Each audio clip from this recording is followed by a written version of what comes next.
The scent of brewed coffee and warm leather filled the first-class cabin of Apex Air Flight 712, a sanctuary of privilege flying 7 miles above the earth. For 10-year-old Kai Merrick, Seat 2A was more than just a comfortable chair. It was a window to his dreams of flight. He clutched a new sketchbook, its pages waiting to be filled with the futuristic jets he imagined. But a shadow fell over his page, sharp and unwelcome. It wasn't turbulence. It was the cold, appraising glare of senior flight attendant Brenda Haskins. In her eyes, the boy's ticket was a typo. His presence an error. She was about to correct an act of prejudice that would create a shockwave felt from the hushed cabin to the highest floors of global aviation. She had no idea the boy's father was about to ground more than just her career. He was about to ground the entire airline. The journey had been planned for months, a much-needed bridge between a grueling quarter for Robert Merrick and the start of his son's summer vacation. It was a boys' trip, a cross-country journey from New York to Los Angeles. For Kai, it wasn't about the destination. It was about the flight itself. The boy was an aviation prodigy in the making.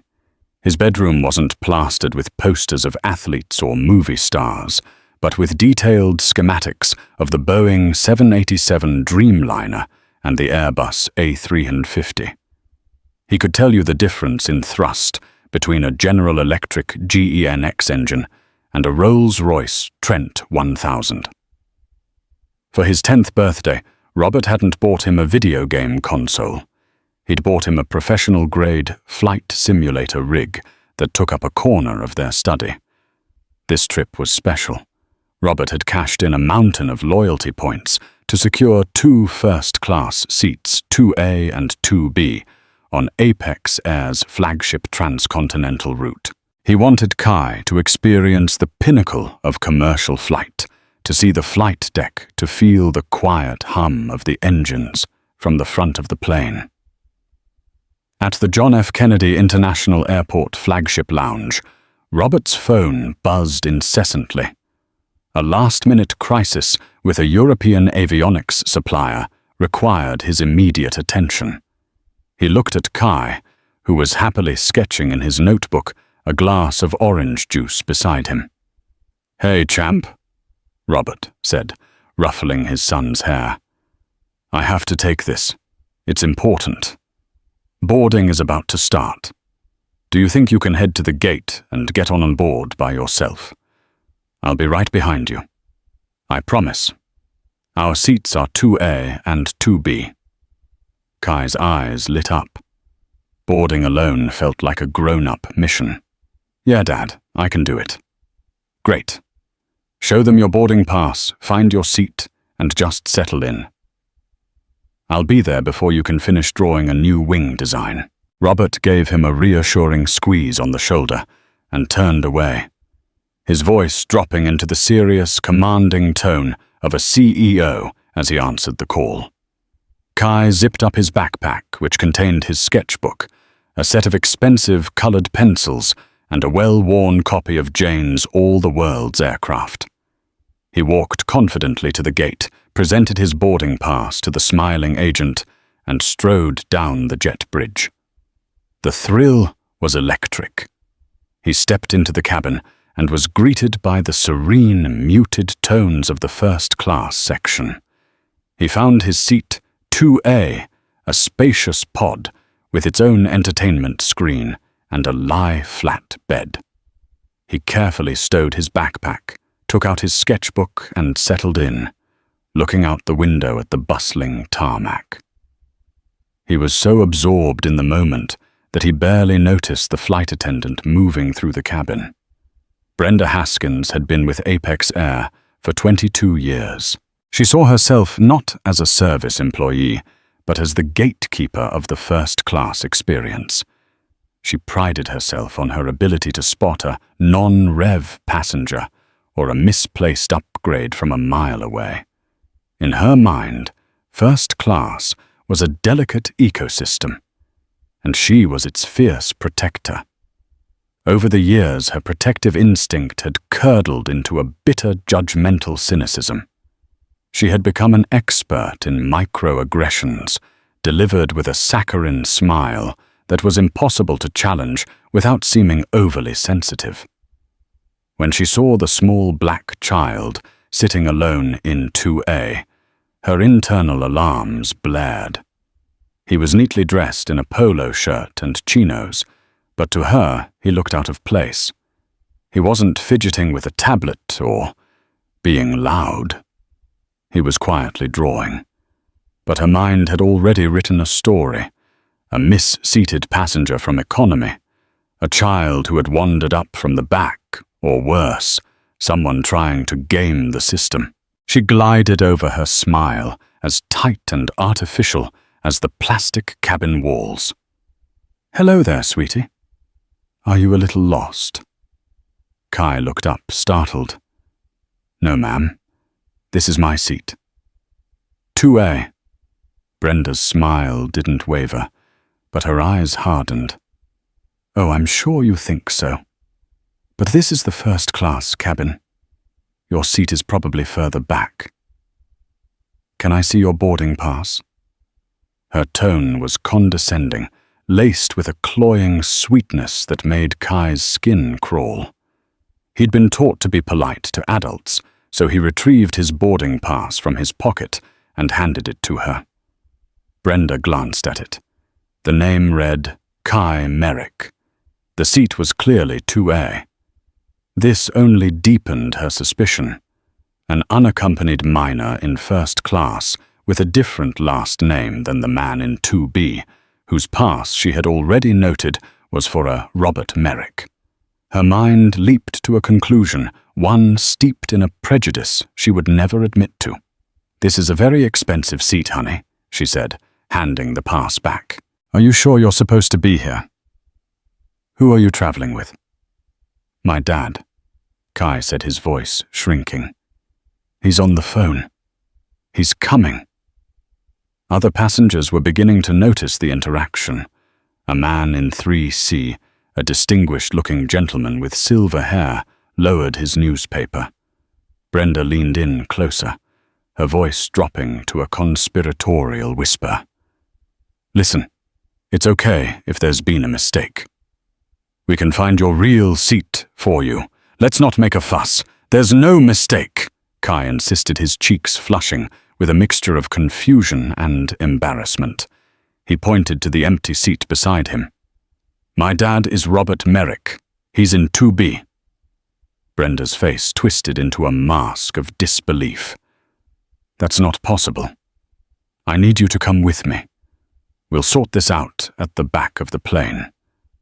"But this is my seat." Panic began to set in for Kai. He felt the eyes of the other passengers on him. He felt like he had done something wrong, though he couldn't imagine what. "Now, young man," Brenda said, her voice losing its fake sweetness and taking on a steely edge. She put a hand on his arm. "We don't want to cause a scene and delay the flight, do we? Let's go." Tears welled in Kai's eyes. The humiliation was a physical weight. He didn't want to cause trouble. His father had told him to be good. So with his head down, he grabbed his backpack and let the flight attendant lead him away from his dream seat. He walked the longest walk of his life down the aisle, past the premium economy section, and into the cramped, bustling economy cabin. Brenda pointed to an empty middle seat in the last row next to the lavatories. "You can wait here for now," she said dismissively, before turning and marching back to her first-class domain, a sense of righteous order restored. Kai sank into the uncomfortable seat, the smell of disinfectant from the bathrooms already sharp in his nostrils.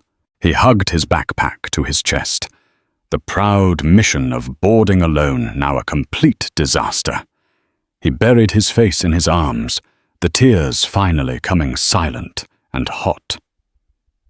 Moments later, Robert Merrick concluded his call with a sigh of relief, the crisis averted.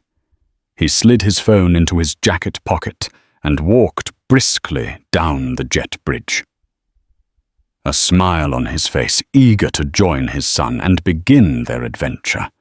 He stepped into the cabin, his eyes immediately going to seats 2A and 2B. He saw his briefcase in 2B, where he'd left it. But seat 2A was empty. Kai was gone. A flicker of confusion, not yet alarm, passed through Robert. He scanned the first-class cabin. Maybe Kai had gone to the lavatory. He settled into his own seat, 2B, expecting his son to emerge any moment.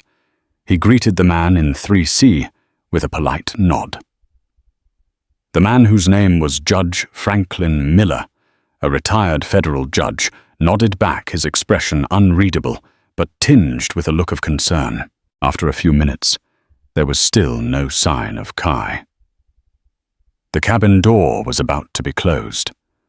Now, a knot of unease began to tighten in Robert's stomach. He unbuckled his seatbelt and stood up just as Brenda Haskins approached with a tray of pre-departure drinks. "Can I get you some champagne or orange juice, sir?" she asked, her professional smile firmly in place. "I'm fine, thank you. I'm looking for my son." He was in seat 2A, Robert said, his voice calm and even. Brenda's smile didn't falter. "Oh, yes." "The little boy." There was a mix-up with his seating. "We've found him a temporary spot in the main cabin while we sort it out. We'll get everything squared away after takeoff." She made it sound like a minor routine logistical hiccup. Robert's eyes narrowed slightly. "A mix-up. His boarding pass says 2A. My boarding pass says 2B. We're traveling together. What exactly is there to sort out?" The directness of the question seemed to momentarily fluster Brenda. "Well, sir, it's just a matter of procedure. He's perfectly safe. Please take your seat so we can depart on time." Robert Merrick was not a man who was easily placated by procedural excuses. As the CEO of AeroVate Dynamics, a company that designed and manufactured the world's most advanced flight control and navigation systems currently installed on this very aircraft, he understood procedure on a level Brenda couldn't possibly fathom. He also understood people, and he could see the dismissive prejudice radiating from her. "I'd like you to bring my son back to his seat, please. Now." His voice was still quiet, but it had acquired a density, a weight that made the air around them feel heavy. Brenda's smile finally cracked, replaced by a flash of irritation. "Sir, I am the purser on this flight. I have made a decision based on the circumstances." The boy was unattended, and there was confusion about his ticket. "He will be brought back once we've verified everything." Before Robert could respond, Judge Miller in seat 3C cleared his throat. "Excuse me," he said, his voice carrying the calm authority of a man used to commanding a courtroom. "I couldn't help but overhear. There was no confusion. The boy showed you his boarding pass. It clearly said 2A. You then escorted him, an obviously distressed child, to the back of the aircraft. I saw the whole thing." Brenda shot a venomous glare at the judge before turning back to Robert, her demeanor shifting from dismissive to defensive. "Sir, I am responsible for the safety and comfort of everyone in this cabin. I am simply doing my job." "Your job?" Robert's voice was dangerously soft. "Your job is to assist passengers, not to humiliate a 10-year-old child. Where is my son?" The confrontation was drawing more attention. The lead pilot, Captain Mike Santoro, emerged from the cockpit, alerted to a delay in closing the cabin door. He was a veteran with a no-nonsense attitude, primarily concerned with his schedule. "What seems to be the problem here?" he asked, addressing Robert. Brenda spoke first. "Captain, this passenger is becoming disruptive. I had to reseat an unaccompanied child who appeared to be in the wrong section, and now his father is refusing to take his seat for departure. The word disruptive hung in the air. It was a loaded term, a tool that could be used to remove a passenger from a flight. Robert knew this. He took a deep, steadying breath. Losing his temper would only make him the villain in their narrative. "Captain Robert," said, turning to face him and ignoring Brenda completely. "My son Kai Merrick was ticketed for and seated in 2A. Your purser, for reasons she has yet to explain adequately, removed him from his seat and sent him to the economy cabin. I have asked for him to be returned, and she has refused. I will not be taking my seat until my son is sitting next to me in the seat I paid for." He spoke with precision, stripping the emotion from his voice and leaving only the hard, undeniable facts. Captain Santoro looked from Robert to Brenda, his face a mask of weary frustration. He just wanted to get his plane in the air. "Brenda, for God's sake, just go get the kid. Let's sort it out in the air." Brenda's face flushed with indignation. Being overruled in front of the passengers was a deep humiliation. "Captain, with all due respect, my assessment was—" "I don't care about your assessment." Santoro cut her off. "Go get the boy, now!" Fuming, Brenda turned and stomped down the aisle. A few minutes later, she returned with Kai trailing miserably behind her. His eyes were red-rimmed, and he clutched his sketchbook to his chest like a shield. He wouldn't look at anyone. Robert's heart broke. He knelt down to Kai's level, his voice softening completely. "Hey, buddy, you okay?" Kai just nodded, unable to speak, and quickly slid into seat 2A, curling up against the window. Robert stood up and looked at Brenda, then at the captain. The entire first-class cabin was silent, watching. "The issue is resolved," Captain Santoro said, a hint of impatience in his tone. "Now, sir, please take your seat." Robert looked at his son, then back at the crew. He could sit down. He could let it go. He could fly to Los Angeles and file a strongly worded complaint later. But as he looked at Kai's slumped shoulders, he knew that wasn't an option. This wasn't about a seating mistake anymore. This was about the casual, cruel exercise of power over a child. It was about an employee, and by extension, a company that saw his son not as a valued customer, but as a problem to be managed. He made a decision. "No," Robert said quietly. The captain blinked. "No." "What do you mean, no?" "We won't be flying with you today," Robert stated. "My son and I will be deplaning." He then looked directly at Brenda Haskins, his eyes as cold and clear as ice. "You should have checked the passenger manifest more carefully.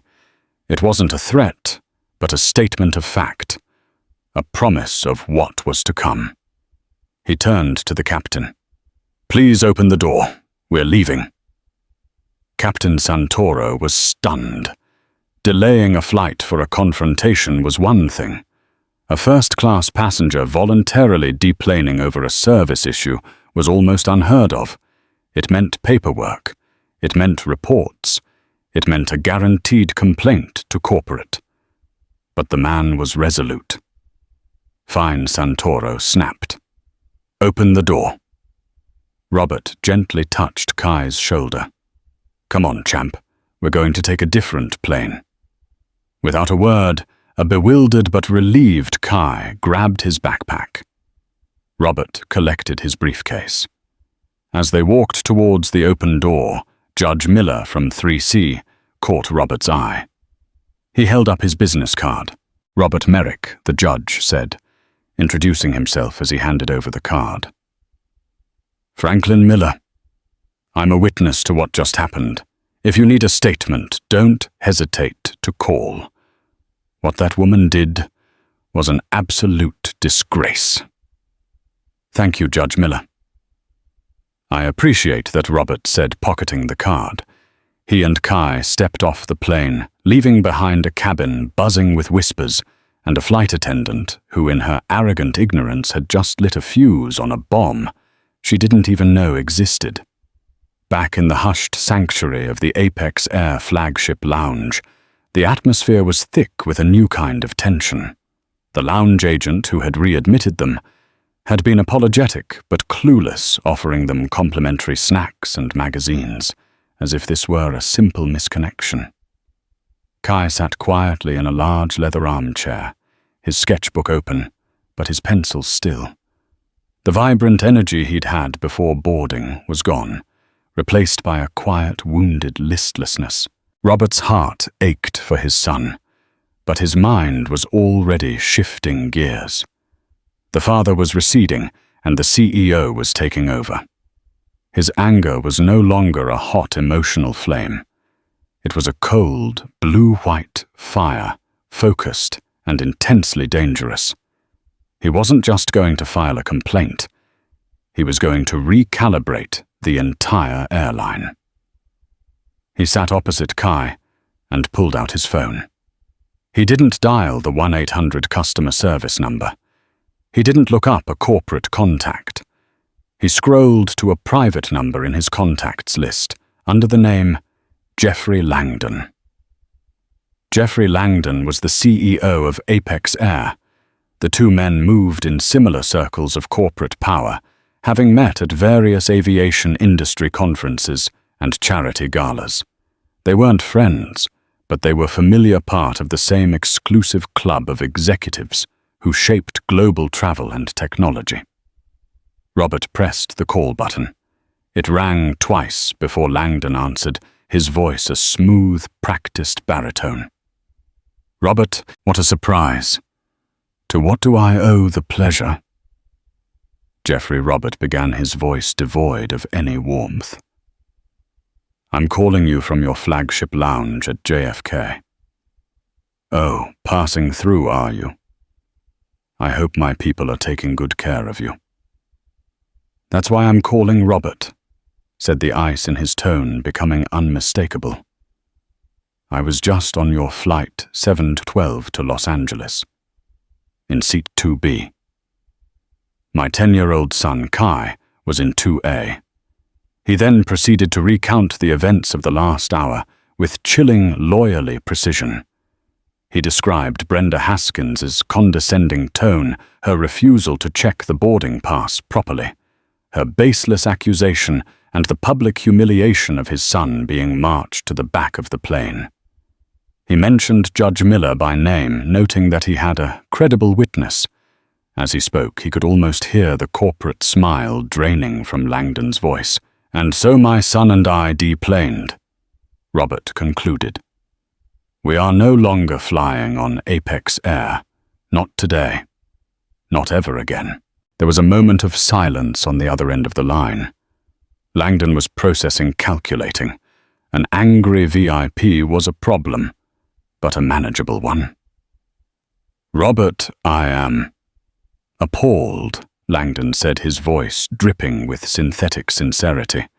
"Absolutely horrified. This is not what Apex Air stands for. This flight attendant, Brenda Haskins, you said her behavior is inexcusable. I will personally see to it that she is reprimanded in the strongest possible terms. Please let me arrange for our top concierge to rebook you on the next flight, and of course the entire trip will be on us. I'll throw in 100,000 bonus miles for your trouble." Robert cut him off. "Jeffrey, stop. Do you think this is about free flights? Do you think a few bonus miles will erase the fact that your employee made my son feel like a criminal because of the color of his skin?" The accusation, now stated so plainly, hung in the air. Langdon started to backpedal. "Now, Robert, let's not jump to conclusions. I'm sure the attendant was simply confused, perhaps overzealous in her duties." Overzealous, Robert's voice was like a chip of ice. She looked at a black child in first class and her first unshakable assumption was that he didn't belong there. That isn't overzealousness, Jeffrey.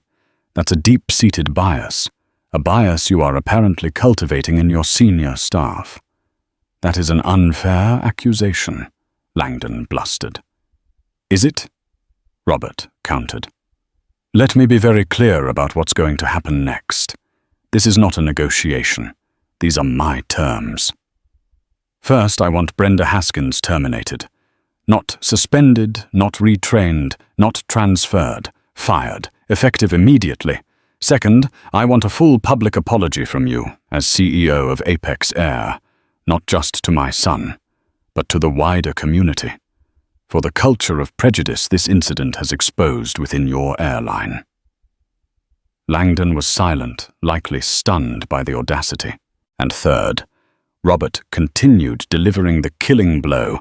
You are going to announce a complete top-to-bottom overhaul of your company's diversity, equity, and inclusion training to be overseen and audited by an independent third-party firm of my choosing. Langdon finally found his voice, a mixture of outrage and disbelief. Robert, you can't be serious. You're a passenger. You don't get to dictate my company's HR policies and corporate strategy because of one unfortunate incident. This was the moment Robert had been waiting for. The moment Langdon revealed he still didn't understand who he was talking to. Jeffrey, you seem to be under a misapprehension, Robert said, his voice dropping to a near whisper. You think I'm just a passenger. You're forgetting who I am. He paused, letting the silence stretch. I am the CEO of AeroVate Dynamics. My company designs, manufactures, and maintains the flight control software, the navigation systems, and the collision avoidance technology for your entire fleet of Boeing 787s and Airbus A350s. That includes the plane I just walked off of. The silence on the other end was now absolute deafening. Robert could picture Langdon in his corner office, the blood draining from his face. The operational integrity of our systems, Robert continued, is critically dependent on the human factor interface. That means the pilots and crew who operate them must be reliable, stable, and free from compromised judgment. A crew member who makes critical decisions based on racial bias is by definition a compromised and unreliable human factor. She is a safety risk. He let that sink in. So here is what is going to happen. You have until 9 a.m. Eastern Time tomorrow morning to meet my 3 terms. If you do not, AeroVate Dynamics will be forced to issue a formal service integrity notice to Apex Air. We will initiate a Level 1 mandatory safety and compliance review of all our technology currently installed on your aircraft, citing concerns over unreliable crew performance and its potential impact on avionics safety protocols. Such a review would require our engineers to have physical access to every single one of your long-haul aircraft for diagnostics. Your entire transcontinental and international fleet would be for all intents and purposes grounded, indefinitely. He had weaponized the jargon of his industry, turning a corporate buzzword into a dagger aimed at the heart of Apex Air. He wasn't just an angry father anymore. He was a critical supplier threatening to shut down his biggest client. He was in effect holding the power to ground the airline. You're bluffing, Langdon stammered, but there was no conviction in his voice. Am I? Robert asked softly. Look at your stock price tomorrow at 9:01 a.m. and find out. The choice is yours, Jeffrey. Fix the cancer in your company, or I will. Goodbye. He ended the call. The silence in the lounge returned, but it was different now. It was the silence of a chessboard after a checkmate. Robert looked over at Kai, who had finally picked up a pencil and was sketching the wing of a plane. A small, resilient smile touched Robert's lips. The battle was just beginning, But he had already chosen the battlefield, and it was one where he could not lose. In his sprawling corner office on the 50th floor of a Chicago skyscraper, Jeffrey Langdon stared at his phone as if it were a venomous snake. The dial tone hummed in his ear, a flat mocking sound. Grounded. The word echoed in the opulent silence of his office. It was preposterous. It was blackmail.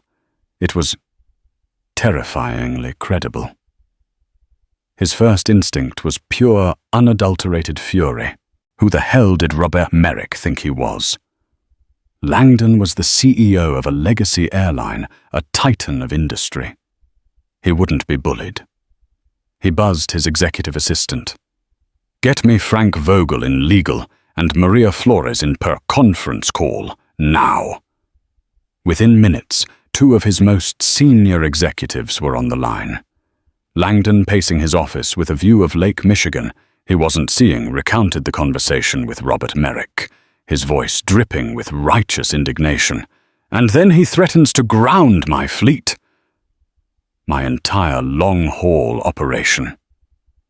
Citing some trumped-up human factor nonsense. It's corporate extortion." Frank Vogel, the airline's chief counsel, a man paid a fortune to be pragmatic and cautious, spoke first. "Jeffrey, is Robert Merrick's company, AeroVate, as integral to our fleet as he claims?" "They're critical." Langdon spat. "They handle the brains of the damned planes. The 787s and A350s can't fly without their certified systems. A service integrity notice. God, the FAA would be all over us. We'd have to comply. It would be a catastrophe. He'd bring us to our knees." Maria Flores, the sharp, unflappable head of public relations, chimed in. "Okay, let's leave the technical threat aside for a moment. Let's talk about the story. A father and his 10-year-old black son kicked out of first class. The father happens to be a fellow CEO. There was a witness, a retired federal judge. Jeffrey, this is not a story we can win. It's a nuclear-level PR crisis waiting to happen." "So what do we do?" Langdon demanded. "We can't just cave to these insane demands. Firing an employee based on a customer complaint. Setting a precedent like that. We need to investigate," Frank said, falling back on standard corporate procedure. "Pull the employee's file. Get statements from the rest of the crew. See if there are other passenger accounts." "Do it," Langdon ordered. "And get me everything you can on this flight attendant, Brenda Haskins. I want to know if she's ever sneezed without permission."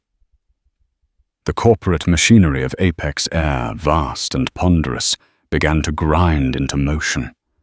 An urgent request shot from the executive floor down to human resources. A digital file dormant for years, except for routine updates, was pulled from the server. An hour later, a grim-faced Frank Vogel was back on the line with Langdon. "Jeffrey, we have a problem," Vogel said, his voice low. "A significant one. What is it Brenda Haskins is not a model employee? Over the past 5 years, she's had 7 formal passenger complaints filed against her. 3 of them specifically allege rude or discriminatory behavior towards minority passengers." Langdon felt a cold dread creep up his spine. And what was done about them? "Standard procedure." Vogel sighed. A note was placed in her file. She was sent a memo reminding her of company policy. In one case, she attended a 2-hour online sensitivity training module. The union protected her from any real disciplinary action. The picture was becoming horrifyingly clear. They hadn't just had one unfortunate incident.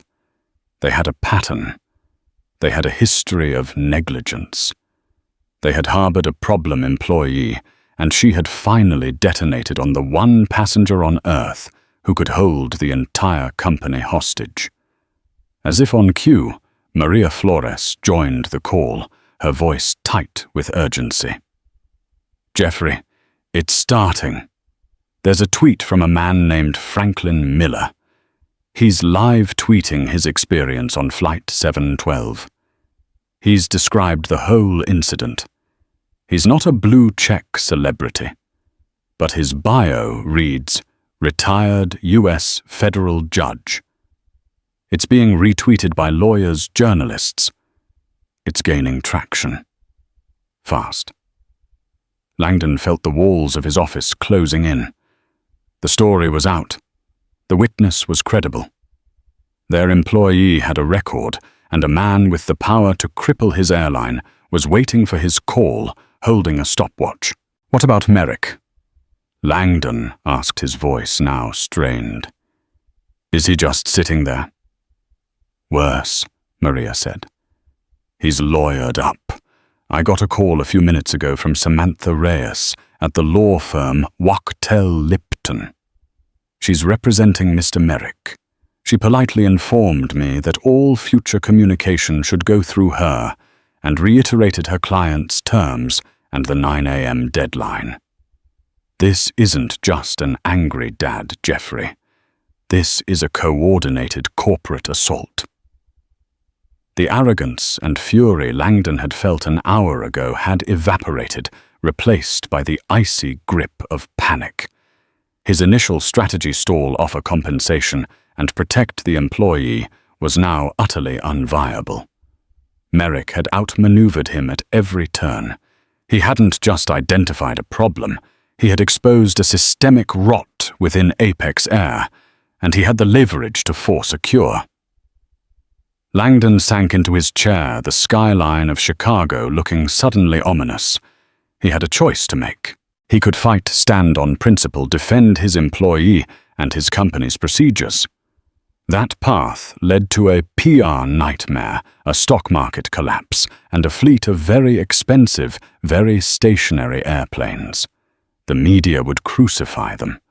Merrick would be hailed as a hero, a father fighting for justice. Or he could surrender.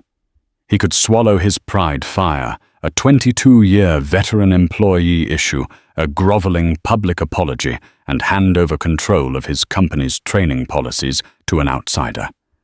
It was humiliating. It was unprecedented. But the planes would still fly. "Get me a draft of a public apology," he said to Maria, his voice a dead monotone. "Frank, start the termination paperwork for Ms. Haskins.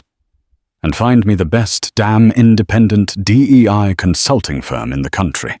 It seems Mr. Merrick is about to get everything he wants." The scramble was over. The battle had been lost before he even knew he was at war. All that was left was the unconditional surrender. While Jeffrey Langdon and his team were capitulating in their Chicago high-rise, the story was escaping the confines of Twitter and metastasizing into a full-blown media firestorm. Judge Miller's measured but damning tweets had acted as the initial kindling. But then gasoline was thrown on the fire. A passenger in the premium economy cabin, a college student named Chloe Jenkins, who was on her way to a film internship, had seen the whole thing. She had seen the small boy being led down the aisle, his face streaked with tears. She had seen the imperious flight attendant, and with the instincts of a budding documentarian, she had discreetly filmed the confrontation between Robert Merrick and the flight crew on her phone. The video was shaky, the audio slightly muffled by the cabin noise, but it was utterly devastating. It captured Robert's quiet, controlled anger. It captured Captain Santoro's dismissiveness. And most damningly, it captured Brenda Haskins' defiant, condescending attitude. Chloe hesitated for a few hours, unsure if she should post it. But after seeing Judge Miller's tweets and realizing the gravity of the situation, she uploaded it with the hashtags Apex Air, Shame, lashed from flying while black and justice forkeye.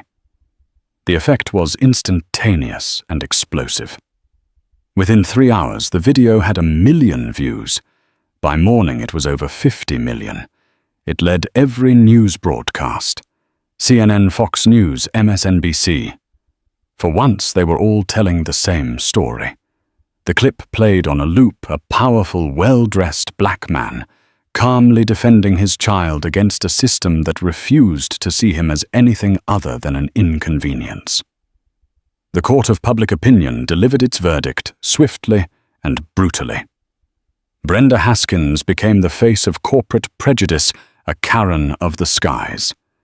Apex Air was cast as the villain, a soulless corporation enabling bigotry at 35,000 feet.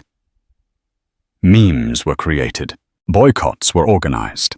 Celebrities weighed in, sharing their own stories of discrimination. The hashtags trended globally for 2 days straight. For Apex Air, the financial impact was catastrophic. When the stock market opened at 9:30 a.m. Eastern Time, their stock APX didn't just dip, it plummeted. It fell 15% in the first hour of trading, wiping out over $1 billion of market capitalization. The phones in their booking centers went silent, while the lines for cancellations were overwhelmed. Jeffrey Langdon watched the carnage unfold from his office, feeling utterly helpless. He had already decided to surrender, but the public flogging was more severe than he could have ever imagined. He had thought he could control the narrative with a carefully worded apology. Now he was just a man trying to patch a hole in a dam that had already burst.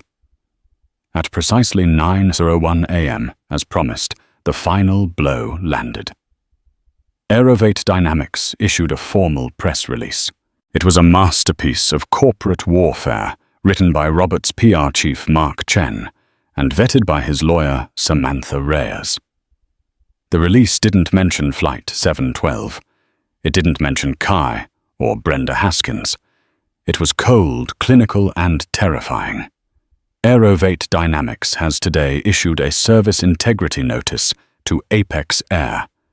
This notice follows a recent incident that has raised significant concerns regarding human factor reliability and judgment within the airline's senior cabin crew.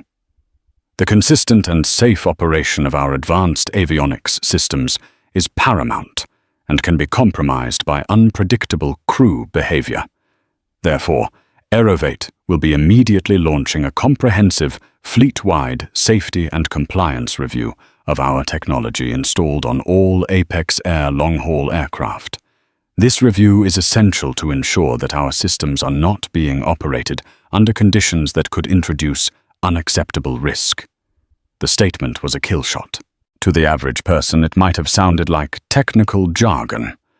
But to the FAA, to airline investors, and to every other airline in the world, the message was brutally clear. AeroVate believes Apex Air's crew is a flight risk.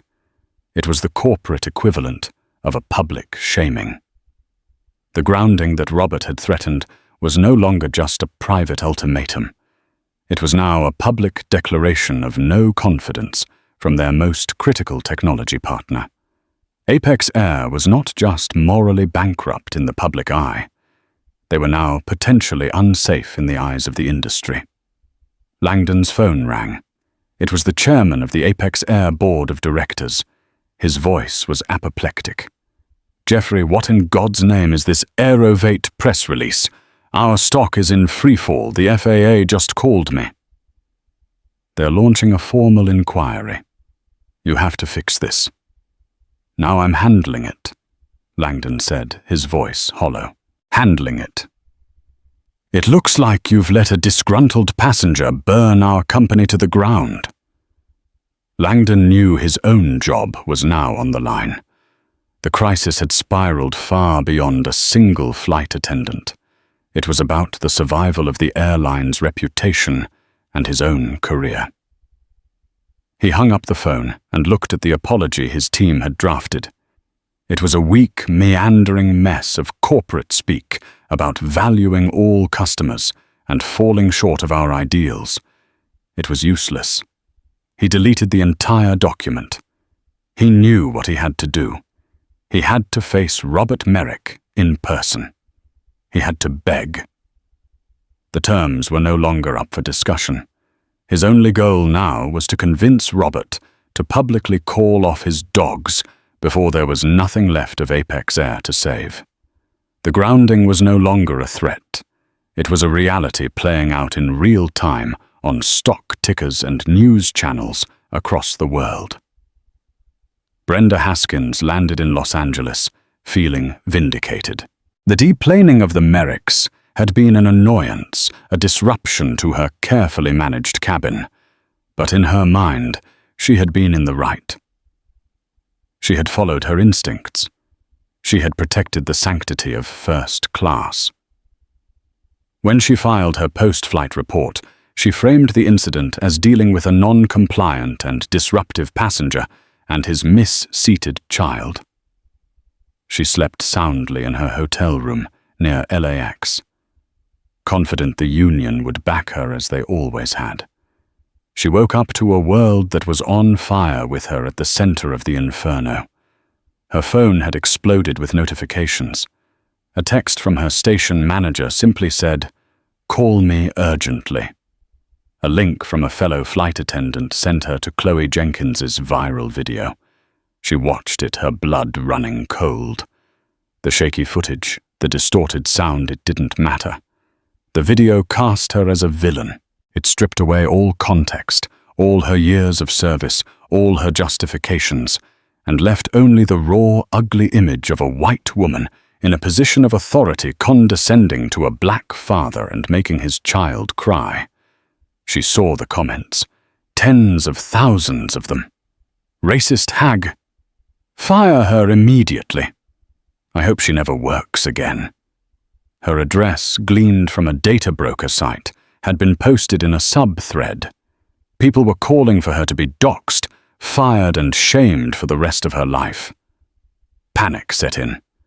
This wasn't a standard complaint that would be buried in her file.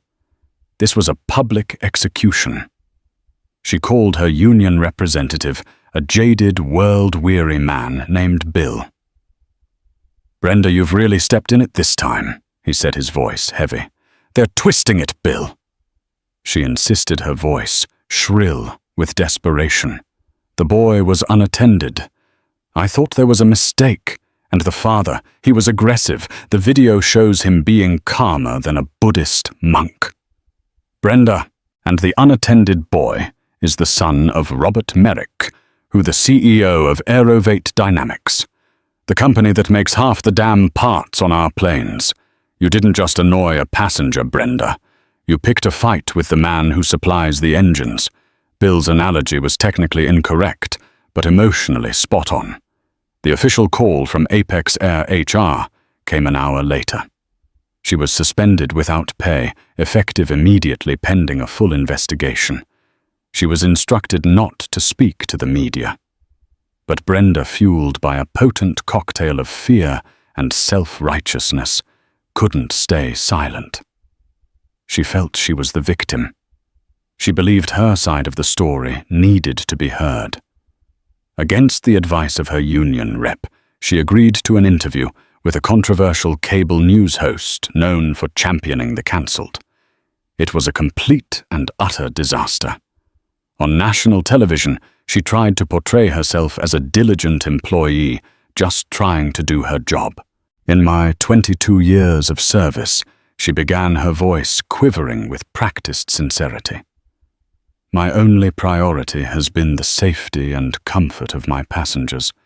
When I see a situation that doesn't seem right, I have a duty to act." The host, trying to help her, asked, "So you saw a young child alone in first class, and you were concerned?" "Exactly," Brenda said, relieved. "It's a very expensive ticket." He seemed lost. "I was just trying to help him find his family." The host pressed on. "But why did you assume he didn't belong? even after he told you his father was coming." Brenda hesitated, and in that moment, her real prejudices surfaced. "Well, you know, it's not a common sight. I had to be sure. I was protecting the integrity of the cabin. The phrase 'not a common sight' was all it took. The backlash was immediate. She wasn't just a mistaken employee. She was an admitted bigot. Worse was to come. Emboldened by the public outcry, her former colleagues and other passengers began to speak out. An anonymous source within Apex Air leaked her history of complaints to a major newspaper. The stories were damning. The time she'd asked a Sikh man in a turban if he was feeling okay because he looked hot in his hat.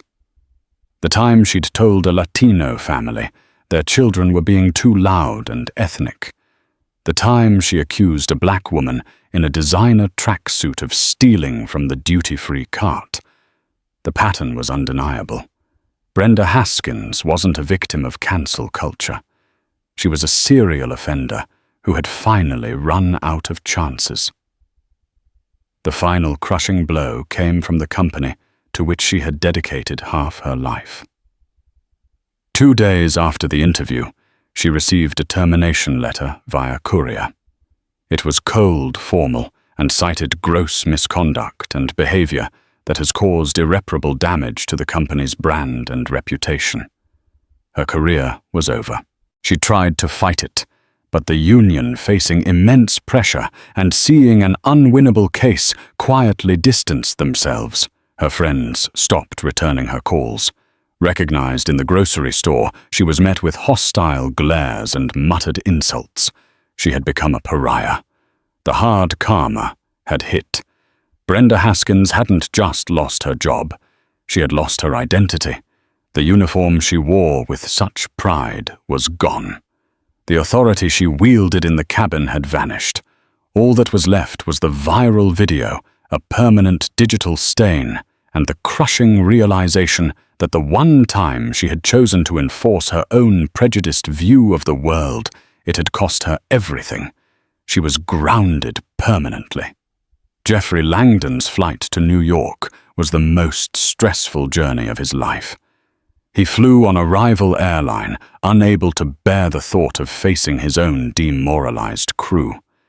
He wasn't flying as a CEO. He was flying as a penitent, on his way to beg for his company's life. The meeting was held not in a sterile boardroom, but in a private suite at the Mandarin Oriental Hotel overlooking Central Park. Robert Merrick was there, not alone, but flanked by his lawyer, Samantha Reyes. Kai was not present. Robert had shielded him from the corporate fallout, sending him to spend time with his cousins. This was business. Langdon entered the room, his expensive suit feeling like a costume. He had a prepared speech full of apologies and action plans. Robert held up a hand, stopping him before he could begin. "Jeffrey saved the speech," Robert said, his voice even. "I don't need to hear your apologies. My son does. But since he's not here, the only thing I'm interested in is action. Tell me what you have done and what you are going to do." Humbled Langdon abandoned his script. He laid out the facts. Brenda Haskins has been terminated. Her history of complaints is being investigated by our legal team to see where our internal processes failed. I have a draft of a public apology that I will read at a press conference this afternoon. In it, I will apologize directly to your son by name and to the public for our institutional failures. He slid a folder across the table. This is a list of the top 3 diversity and inclusion consulting firms in the nation. We are prepared to sign a multi-year, multi-million-dollar contract with whichever one you choose.